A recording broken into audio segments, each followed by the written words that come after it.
Olá, tudo bem? Boa tarde.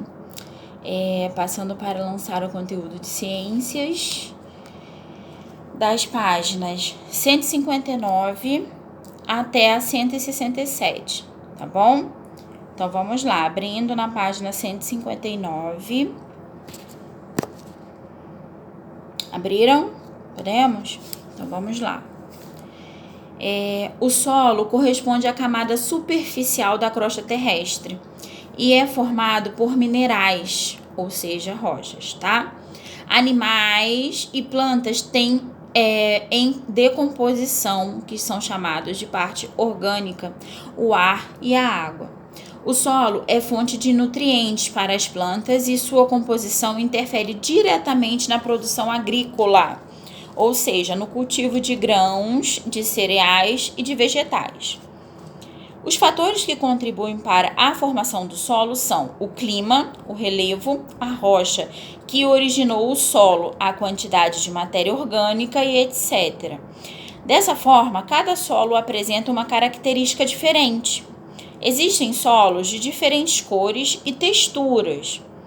Suas cores podem variar em amarelados, marrons, avermelhados, mais claros e escuros. Avermelhados e amarelados, indicam forte presença de óxido de ferro, tá? Os escuros indicam forte presença de materiais orgânicos. Os claros indicam a fraca presença ou ausência de materiais orgânicos, tá? Página 160. Em relação aos tipos de solo, podemos classificá-los em solo arenoso. Possui grande quantidade de areia. A água infiltra facilmente pelos espaços formados pelos grãos de areia. Ele possui uma textura leve e granulosa. Pela pobreza de nutrientes, é muito difícil o plantio neste tipo de solo, tá? Pode-se até plantar, mas geralmente não vinga as plantinhas, tá? Solo argiloso. É formado por grãos de areia muito pequenos. O pouco espaço entre os grãos dificulta a infiltração da água, tornando-o encharcado em dias de chuva, tá? O solo umífero, conhecido também como terra preta, esse é um solo bem fértil, contém bastante concentração de material orgânico em decomposição, os humus. É um solo mais indicado para a agricultura, tá? O solo umífero, a terra preta, ela é mais indicada para a agricultura. Tudo que se planta, se vinga, se colhe, tá? Esse é o melhor tipo de solo. O solo calcário. Esse tipo de solo é tido em regiões do deserto, com poucos nutrientes e muitas partículas rochosas, tá? Ele é inadequado para o cultivo de plantas. Não nasce, tá? Nesse tipo de solo. Atividade resolvida. Durante a aula, Daniel afirmou que seu avô tinha uma casa na praia. Segundo ele, mesmo com o solo arenoso da região, seu avô estava decidido a criar uma hortinha. Você acha que o avô do Daniel terá sucesso na criação de uma horta? O que vocês acham?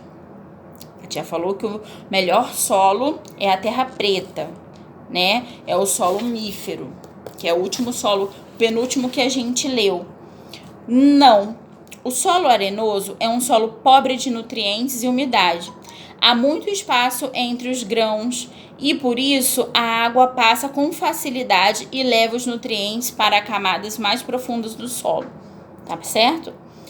Você já viu alguma minhoca? Esse bichinho é de extrema importância para o solo, pois ao criar túneis na terra favorece a passagem da água e do ar. Além disso, suas fezes ajudam na fertilidade do solo, tá bom? Façam os exercícios da página 161, 162, 163, tá? Mas continue com o livrinho aberto que a tia vai falar sobre os cuidados com o solo, tá bom? Na página 164, tá? Espera a tia terminar de explicar e vocês voltam fazendo os exercícios, tá bom? Então vamos lá? O solo sofre um desgaste natural provocado pela ação dos ventos, das chuvas, da temperatura, entre outros. O processo é chamado de erosão, tá? O solo é um processo de desgaste e transporte do solo. A erosão é um processo de desgaste e transporte do solo, tá? As atividades humanas, como criação de animais, cultivo de plantas e a construção de cidades desordenadamente, têm aumentado esse processo. O desmatamento, as queimadas da vegetação para a formação de pasto, também tem deixado o solo menos protegido e com as maiores possibilidades de erosão, tá? Aí aqui nós temos 3 imagens, uma queimando, a outra devastando, né? Seja, cortando as árvores. E a outra é onde tem os boizinhos, as vaquinhas aí pastando, tá? Página 65. Vamos lá. A produção de lixo exagerada é um dos principais responsáveis pela poluição do solo. Durante o processo de decomposição do lixo, os restos de alimentos, ocorre a produção do chorume. É um líquido escuro e com forte odor. Se alguém já teve a oportunidade de sentir, é um fedor insuportável, tá? Ele penetra no solo, causando a sua contaminação e do lençol freático. A aplicação de inseticidas e agrotóxicos nas atividades agrícolas também podem alterar a composição do solo e contaminá-lo. Esses produtos são altamente prejudiciais à saúde das pessoas. Alguns produtores colocam, né, algumas composições, alguns agrotóxicos ou até mesmo inseticidas para matar determinados bichinhos que dá para poder comer aquela plantação, aquela determinada plantação, e acaba influenciando na nossa saúde, porque isso faz mal para o ser humano, tá? Atividade resolvida. Ao estudar que o vento, a chuva e a temperatura causam erosão no solo, Mateus afirmou que não há o que possamos fazer para evitar esse processo.